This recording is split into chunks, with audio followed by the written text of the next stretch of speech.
It's easy to get in a rut when it comes to dinner time. But what if you could take the same recipes you already know and make them even better?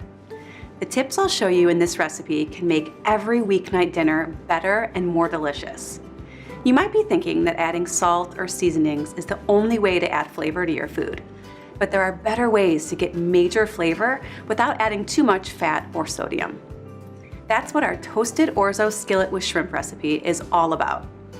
I make this recipe for my family all the time, and the simple skills like searing shrimp, sweating aromatics, and toasting Orzo add deep and delicious flavor to this great everyday meal.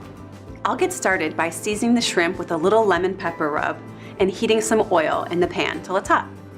It's important to get the pan nice and hot so the shrimp sear. Searing is a really fundamental cooking skill where you cook food, usually meat, poultry, or seafood, at a high temperature until it develops a crust. It's the quickest and easiest way to cook shrimp, and it gives them really great flavor. Once the pan is hot, I'll add the shrimp and cook them for about 2 to 3 minutes per side. When they're done cooking, they'll have a browned exterior and a tender interior, and they'll look opaque with a pearly pink color. Next, we're going to melt some butter in the same pan so it gets all the delicious flavor the shrimp left behind. Then I'll add some onion, some garlic, and a little bit of salt and let them sweat for about 1 to 2 minutes.